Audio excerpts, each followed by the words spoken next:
Welcome back to another episode of After the License. I'm your host, Jeff Bittner, and this is the podcast where we help real estate agents build their business.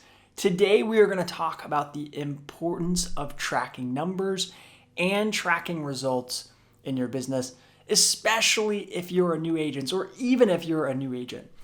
But first, as always, if you're listening on the podcast, make sure you check out the YouTube channel. And if you're on the YouTube channel, just know that you can get a majority of these episodes basically anywhere you get podcasts. So maybe you're a brand new agent or you've just started out in the last year or two selling real estate. For a lot of you, tracking numbers and tracking results might be the furthest thing from your mind, but I'm here to tell you that it is extremely important. So why do you need to track not only your numbers, but you need to track your results? And the simple thing is, as a business owner, if you're not tracking your numbers and you're not tracking your results, you have no way of knowing what is actually working in your business, and you have no way of planning what's going to work or setting a great plan for what's going to work in the future. So I'm here to tell you that you should be tracking numbers and tracking results. Let's start with tracking results. If you're doing any type of lead generation, you should be tracking how many leads are you getting from that lead generation source. For example, you do an open house. You should keep track of how many people did you meet? How many people are quote unquote leads? How many people are you going to put into your database?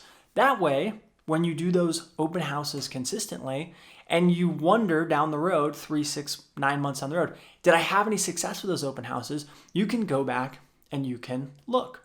The other thing you need to keep track of when you start to have closings is what lead generation source did those closings come from? Too often I talk to agents and they say, I'm doing this and I'm doing that and I'm doing this. And it's like, great, look at your last year or 24 months of sales and go back. Can you tell me how many closings you had from each lead generation source? And if you can't, can you go back and can you figure it out? And if you've been in the business a year or 2 years and you don't have that information in front of you, I would encourage you to go back and actually look at that stuff. Look at every single one of your closings and figure out, where did I meet Bob? Where did I meet Jane? Where did I meet this guy or this gal? And how did this relationship form? And how did I end up selling them their house? Just that simple task can bring out some ahas in your business. And a lot of people will go and do that task and they realize, man, 50% of my closings came from my database or my sphere of influence, people I already knew. Maybe I should be focusing more time on following up with those people instead of generating new internet leads. Or sometimes you go, man, 50% of my sales came from open houses, and I really haven't done an open house in 3 or 6 months because in my gut, I didn't really feel like it was working, but we didn't actually look at the numbers.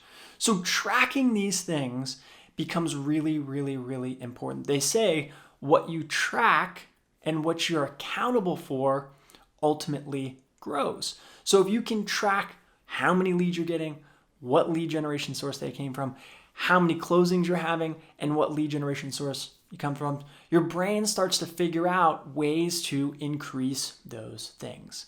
Okay? And the creativity starts to come out and you start to have more success. In later episodes this week, we're going to talk about calculating cost per lead, calculating cost per conversion, and actually the math behind lead generation. So take a look out for those videos and or podcast episodes. If you're watching on YouTube, you'll find the links in the description there.